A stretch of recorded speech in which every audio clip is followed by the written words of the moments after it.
Okay, so let's continue. Tulikuwa kwa nitapitia tu being that ulisema you know how to send an email, si ndio? Yeah. Yes. So so I was saying a large file alternative. So when you want to file, there's a limit to file mini. So you can attach documents below under 25 MB. So if you have a document that is above 25 MB in mini, you'll need to upload it to Google Drive or OneDrive, then set sharing permissions to anyone with the link or to that specific person, and then you paste the secure link to the email. So uliona ile option ya inserting a link. Yeah. Yeah, if you're getting an email, you can insert a link. So you insert that link, and then you send that email. So that person will be able to see that after they click that link, they'll be able to see that to see the information. Yes, your message. Next, the final checks before sending meaning. You review, verify recipient address, subject accuracy, attachment presence, spelling and tone, then click send. With the receiving email, with the receiving email.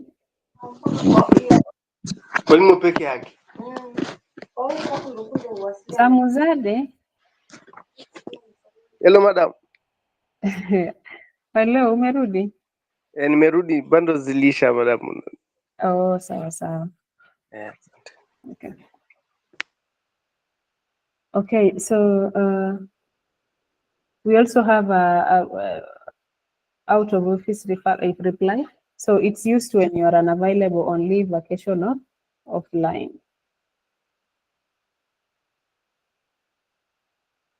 So with the opening and managing incoming, you know how to open it. When you click the inbox message, I think you talked about this, open in view, absorb the content, then you can reply back, reply all, or use the back or close to return to the to remove out of the inbox.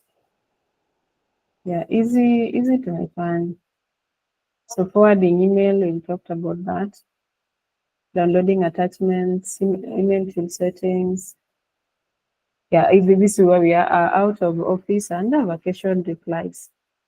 So if you want to configure autoresponders, that is if you are out of office, you navigate to settings, enable vacation responder, set start and end dates, then craft a concise message with alternate contacts and send to automatically inform senders of their availability and expected return.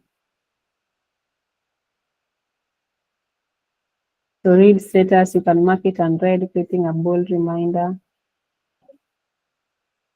So you can apply stars or flags to high priority emails, converting them into visual tasks that surface in smart folders, and also ensure critical deadlines are not overlooked.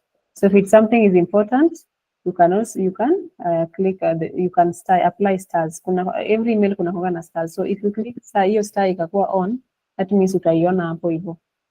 Itakuwa the top, itakuwa kwa, if you go to Cohort, you can find it, and so if you can, itakuwa the top where you can find it easily. So there's also building contacts and distribution lists.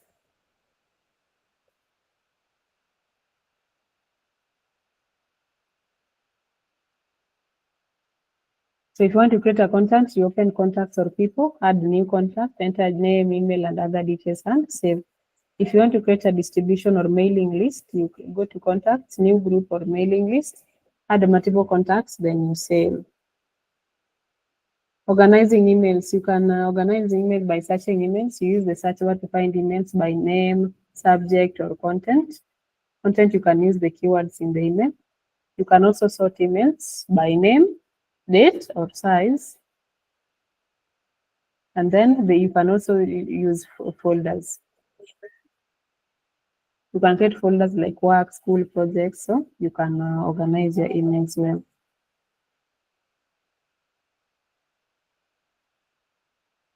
So maybe kwa email kitu yenye nini sana like using calendars. So you can create, cancel, or update a meeting using a calendar. So once you get to Gmail, you open calendar, create new event.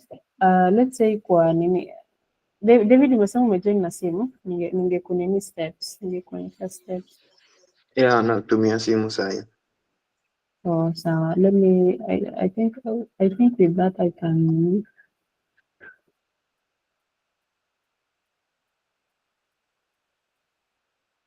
ina I think I can share screen juu aingi kwa nini yangu. So you can share this tab nionyeshe how to nini calendar. Hiyo ndio maybe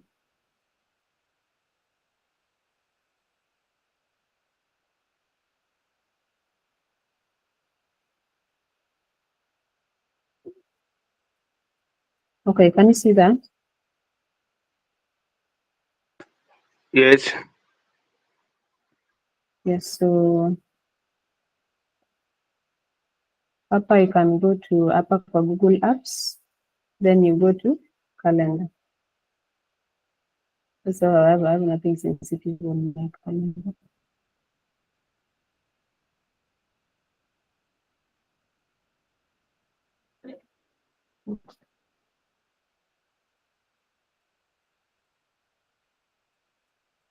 Hapa you can create.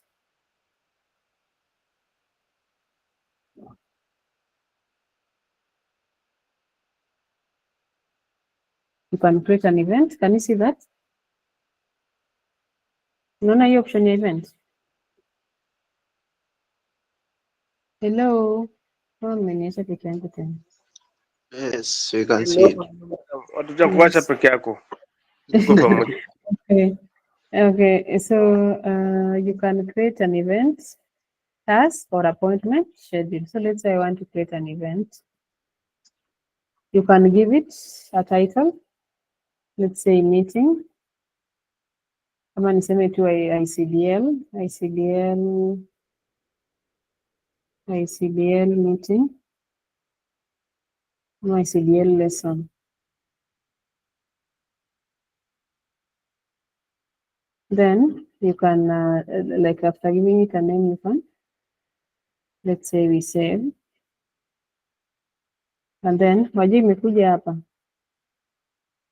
So, niseme ICDL lesson, like hapa Friday, November 7th, 10:30 to 11:30 a.m. So you can invite via link. So, unaona this link ndio huwa we share with you. This link ndio we share with you so that you can get to that class. But being that I don't want to pay that, let me just delete it.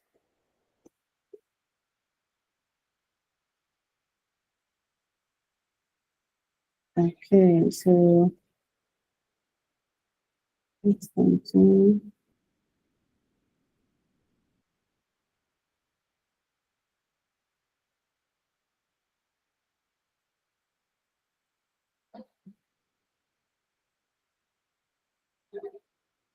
So mona how you can create those things kwani and then you invite or so itakuwa kwa calendar. You can also apply it to your own calendar. So itakuwa marked ama it can be sending you notifications za maybe this class is due ama this task is due. It can send you notification using email.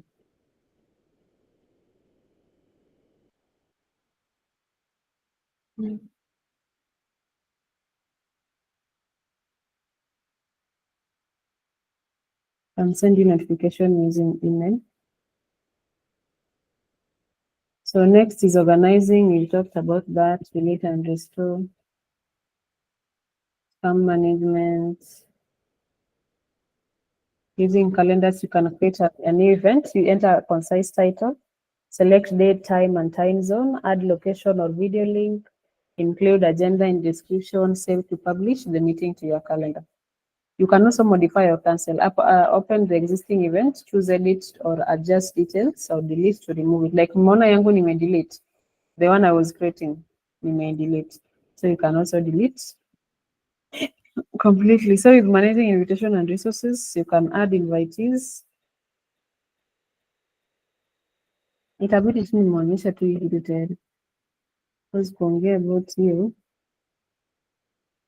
till bit tricky there.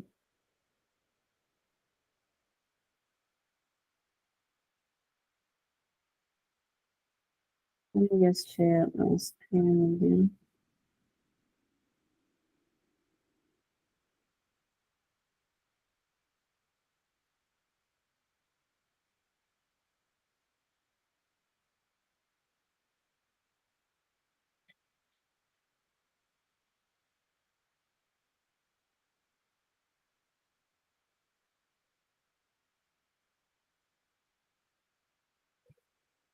I'll see what I'm sharing.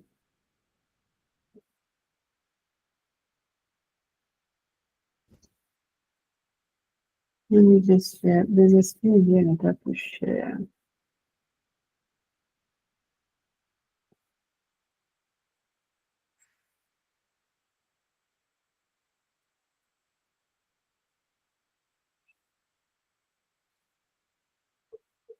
I don't know why that one is not showing.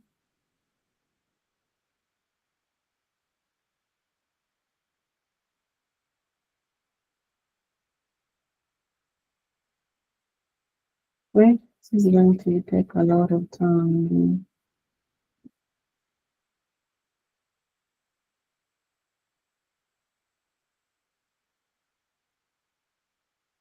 No, yet.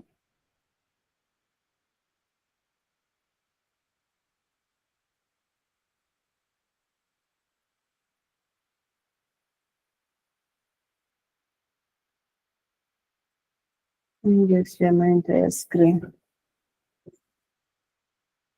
Okay. Can you see here? So let me go to calendar. Nimeona mali natoa calendar. Are they 9 ama ngapi? These 9 dots hapa, si ndio? Can you see that? Confirm please tuendelee. Yes, yes. Yes, so this is where you get the Google app. So you can go to your account, admin, Gmail, Drive, Gemini, Docs, Sheets, Slides, Calendar. So you want the calendar.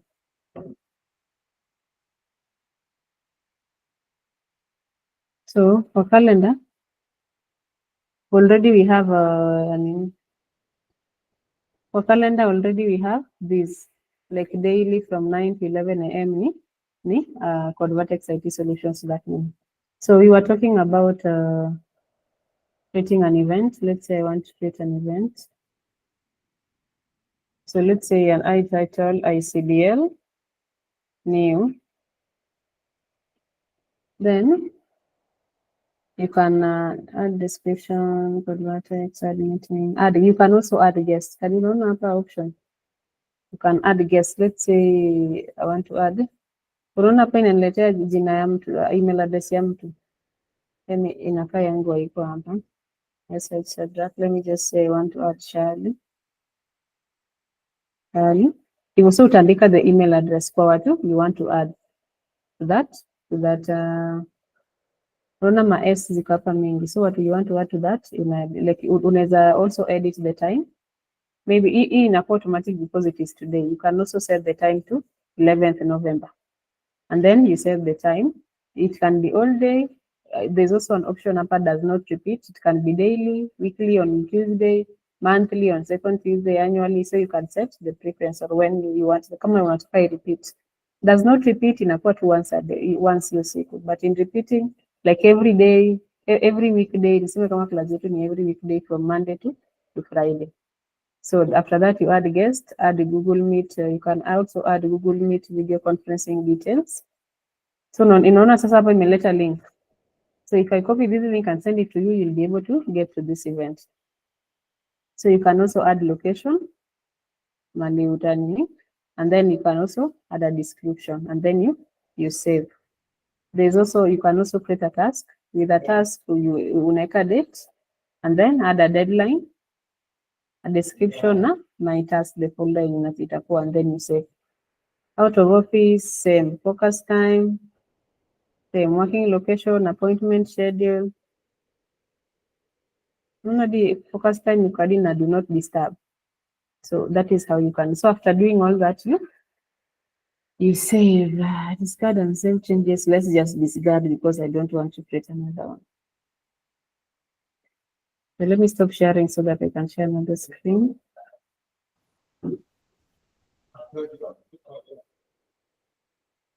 Yes, David Dirango, please funga camera. Thank you.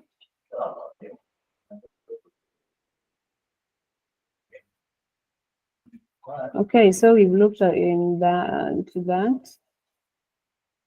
Yeah, so that hiyo ndio itakuwa the last thing kwa nini. Yes, adding invitees.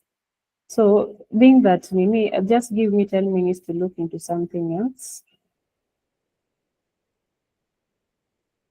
Just give me 10 minutes to look into something else. Another nini, but see vitu mingi. It's just things that we already talked about. This will just be a summary. Let me just share my screen.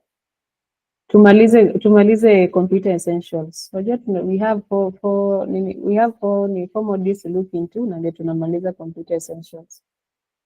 So just give me 10 minutes to do digital safety and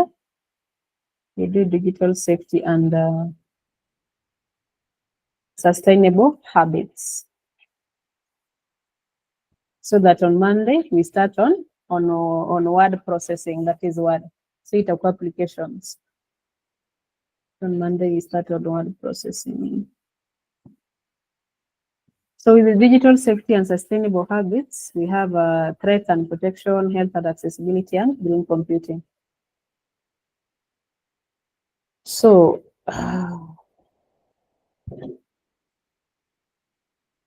this module focuses on protecting computers, devices, and data. So to ensure safe online behavior, promoting healthy computer use habits, and improving accessibility, and also supporting environmental friendly practices. So one, we have potential threats to computers, devices, and data. These include malware. Malware is malicious software in full. Malware is malicious software in full. So it is a software intentionally created to harm or exploit computers and networks. So types, we have virus. So viruses are attached to files and spread to other systems when files are shared. These are things that you cannot see. You'll just find them like something is already on. You'll just notice kama kuna virus on your computer, niseme if it is not working properly, in a hang, ama nini, like when you're sharing files, unapata it takes longer than usual. We also have a worm. A worm is a self-replicating program that spreads automatically across networks. So with a virus, you have to spread it yourself, but a worm ikishaingia, it self-replicates. So it spreads automatically across network. But virus, it can only spread when you share that file yenye ilikuwa. But wajua a virus can be inaweza kuwa on one file ama in one file. But with a worm ikishaingia in one file, it goes to other files.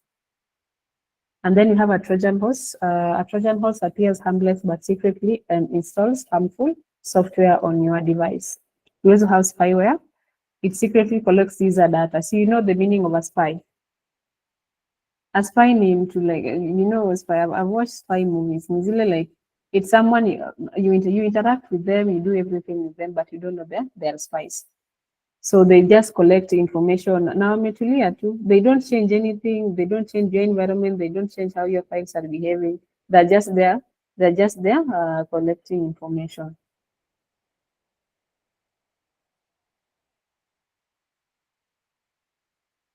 So next, we have ransomware.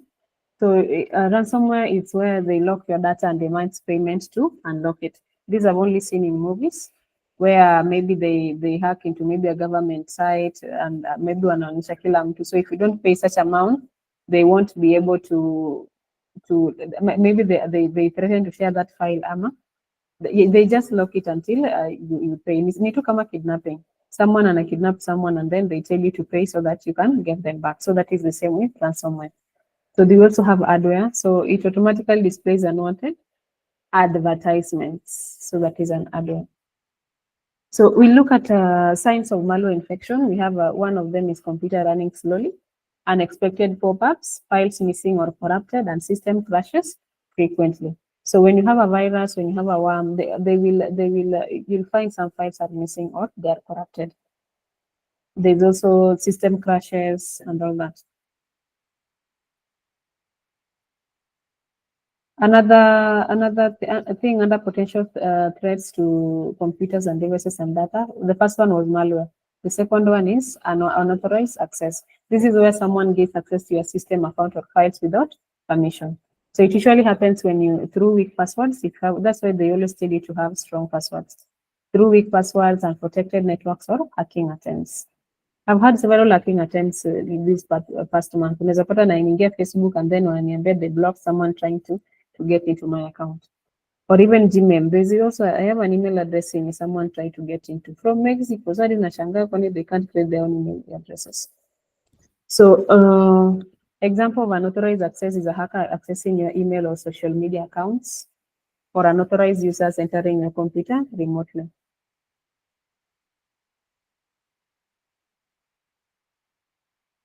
Yes, so we have core defense measures. If you want to defend yourself from these threats, you install and update antivirus. You patch everything promptly. That is operating system, application, and firmware updates, close security holes. So that means you should be updating your devices or your applications frequently.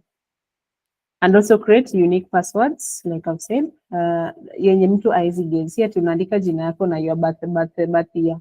Unaweza pata most people wanakuwa hacked or stolen from because wameka their year of nini kama M-Pesa pin, their year of birth kama M-Pesa pin. Now someone can just ask you, what is your like your year of birth? Or you can just answer that question like unknowingly. But ujui ana collect information. So you need to, even your M-Pesa pins, even your bank pins, it should not be number in someone can guess or someone can get from your ID. So you need to back up another core defense. You need to back up your files. And then into safe online behavior, you need to look for HTTPS. You talked about this. When you're visiting a website, you need to look for HTTPS. So HTTPS, the S there means secure. So if you go to secure websites, and it also have the padlock icon before, can that the link them itself. So before entering personal data, you need to ensure that even let's just say to be safe, unaweza pata even these hackers hizi, unaweza pata some website wanajua, most people wanajua HTTPS, so they just buy that nini na they're not, they are hackers wenyewe. So just don't share your personal data online. If you want to enter and do not get into online banking with a public Wi-Fi. So always log out of banking or shopping sessions, especially on shared PC. You need to run weekly scan routines. And you choose quick scan. So for you to know for you to scan for viruses that may be in your computer, and then you fix it. So we have health and accessibility. So with using a computer, where is this? There's a 20-20 eye rule. So every 20 minutes, you shift your gaze to something 20 feet away for 20 seconds to relax ciliary muscles, reduce digital eye strain, headaches, and maintain comfortable focus throughout long study or work sessions. So there's also ergonomics and lighting. You sit up with the feet flat, position monitor at eye level, and arm's length away. Use an ergonomic chair. Have you ever seen an ergonomic chair? Yes. Zinakwanga easy chair. Do you use easy chair too? No. You don't. You just use normal ones. Yes, madam. Okay. Do you have like? Do you use a computer a lot? Yes. So yeah, if you use a computer a lot, even if you don't have the easy chair itself, you need to ensure that you unafuata the 20-20 rule. You sit upright with feet flat, position monitor at eye level. Sio karibu na wewe, at eye level. Eye level, that means if you sit straight up, mali macho yako, eye level ni, you understand eye level, right? I'm trying to demonstrate here and you're not seeing me. So That's the only. you sit up straight, let's say, and then eye level ni, so if you see eye level ni hii.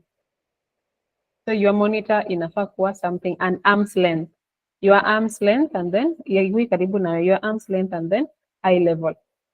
So those are the ergonomics way of using a computer. Yes, so another thing is use an ergonomic chair. So if you don't, you just sit upright and eliminate window glare with blinds or soft ambience lighting to protect posture and vision. You also need to protect your, like Mimi, kitu yenye huwa nafanya on my laptop, my brightness ya laptop naikanga 0, because ikikuwa more than that, you know how to change brightness, ndio ya the computer itself. Mimi yangu inakuanga 0. Same to all my devices, even my phone nikiwa kwa nyumba na nitoke nje, like mali jua light iko mingi, I won't even be able to increase brightness because it's so dark. So those are one of those are things that I do to ensure I don't have visual problems with the laptop or the devices. So you also need to have sound and movement breaks. So keep headphones volume below 60%. Usieke disco kwa masikio. It will with the time it will give you health problems. So you need to pause audio every hour. Niseme hii kama unatumia earphone, niseme like to extend, but you need to pause audio every hour. You stand, stretch, or walk briefly to boost circulation, and also prevent repetitive strain injuries. Another thing, you have vision and monitor aids tools, that is built-in accessibility tools. So you can turn on narrator or NVDA for screen reading, magnifier for selective zoom, high contrast mode for clearer text, or on-screen keyboard for users who cannot use physical keys. Have you ever used an on-screen keyboard? Yes, anyone? Lillian, I haven't heard your voice tanguing here. Lillian, hi. I'm mute. David? Samuzati, have you ever used, David, have you ever used an online keyboard?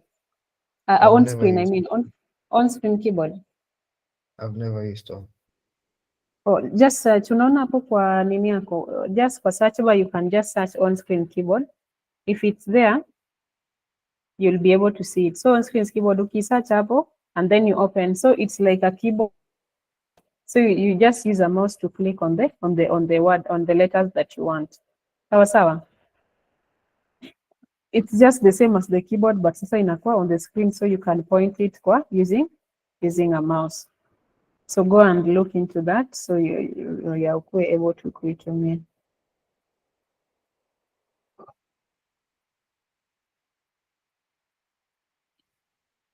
Oh, Lillian, yes, it's okay. It's okay if you can hear me.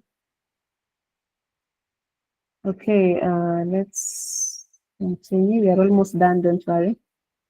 So we have, with green computing, we have responsible e-waste disposal. So with IT and all that, you need to be able to be responsible to the environment. So with the responsible e-waste disposal, you take obsolete laptops, phones, and batteries to authorized e-waste centers or manufacturer take-back schemes, that is HP, Dell, Apple, to recover precious metals and prevent toxic leakage into soil and groundwater. So you don't just dispose of electronics that like when unatupa like when unaweza tupa juu alarm unatupa nini. You ensure you dispose of it vizuri. Niseme kama it doesn't work and all that, you can take it to maybe a mechanic kama nini. They can use it to maybe for demonstration. Even you can take it to a school where they can teach students it waitoe, like when they open this inside parts waone watumie, so things like that. So with them, I'm sure that they'll have better ways to dispose of it if they're done. So you also need to, with the printing, so that you don't misuse paper and also the need to the environment, you can print double-sided or opt for digital documents.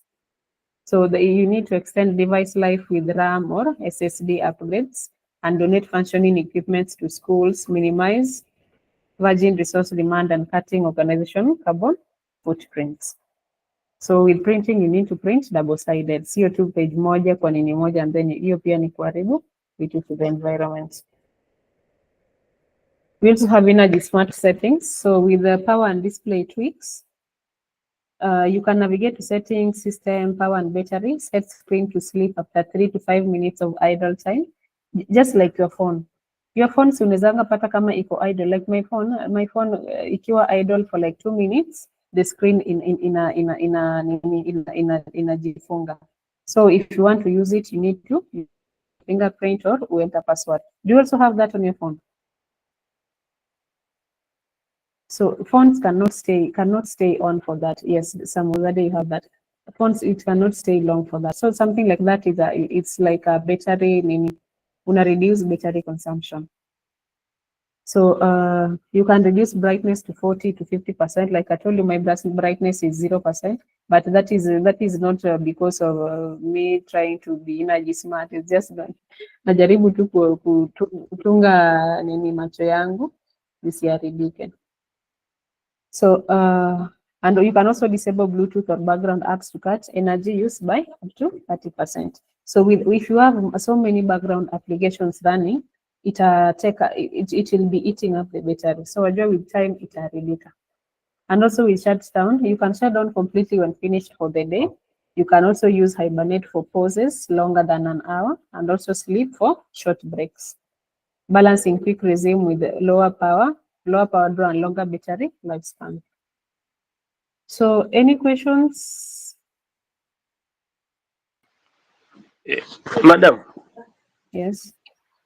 na vile nami niko na swali hapa, vile umeongea kuhusu hii mambo ya creation of an email. Kuna hii yangu sasa, sijui nayo nitaileta hivyo, manake kuna hii swali ya how to create a link. Mtu anafanyaje hiyo? Hiyo ndio inanishinda hiyo. To create a link here. Unapata kama mtu anakuambia kama vile huwa mnasema if you want to join class, tumia hii link, sijui http, sijui nini. Hiyo mtu anani process vipi mtu Si nimeonyesha yawa au kwa class you are sleeping? No, hii si kwanga email. Ilikuanga email hiyo. Hiyo ilikuwa kwa calendar. Still unatumia the same.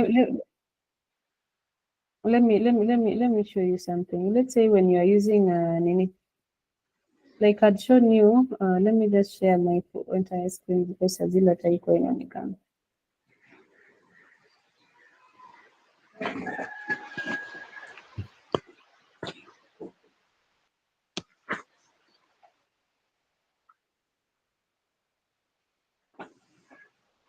So can you see this? Yes. Like I was showing you, when you want to create, that is a kwa calendar. Niseme kama hii yetu we created kwa calendar. So unaona hapa from 9 a.m. to 10 a.m. unaona ni Codevertex yote. Yeah. Can you see that? So like I was showing you, unaenda kwa event, if you want to create that nini, you go to event. And then you add title. Let's say title yako itakuwa gani hivi? Let me just say meeting. Haya, si ndio? Haya, hiyo meeting unataka ikuwe lini? Tuseme leo. 11 tuseme tu leo, si ndio? And then you can choose does not repeat repetition, kama ni weekly, on Tuesday, monthly ama daily. No. So let's say you choose daily. So ukiweka daily, that means iko calendar yako itakuwa daily, and then it will be showing you notifications. And then you can add guests. You can here tulisema you can add guests, people you want to be in that meeting, si ndio? So and also there's this option here, add Google Meet video conferencing. Are you seeing here? No. Yes. So if you click add Google Meet video conferencing, it's going to give you a link. Unaona picha niletea link. This is a link. Meet Google. Yeah. So here you can copy it, copy conference info, and here you can view nini the details. So kuna hii meeting ID, phone numbers, more phone numbers, and all that. So here is where you get a link. Okay. But as well, also you can create a link using Google Forms. Niseme unataka you create a Google form for something. Maybe you want people to niseme like we shared with you a link ya Google form ya for you to enter your information for ICDL. So, yes. So you can also create a link using a Google form. Ukishamaliza itakuletea link hapo, and then you change the view ya link to anyone with the link.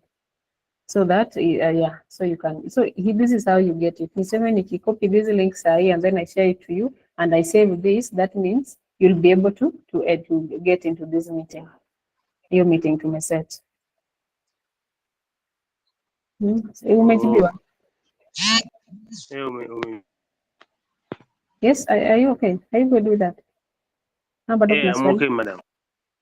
Okay. Any other question? Lillian, do you have a question? Just type.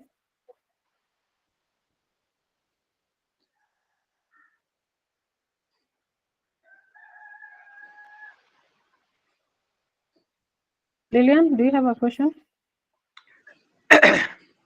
No. So, David, do you have a question?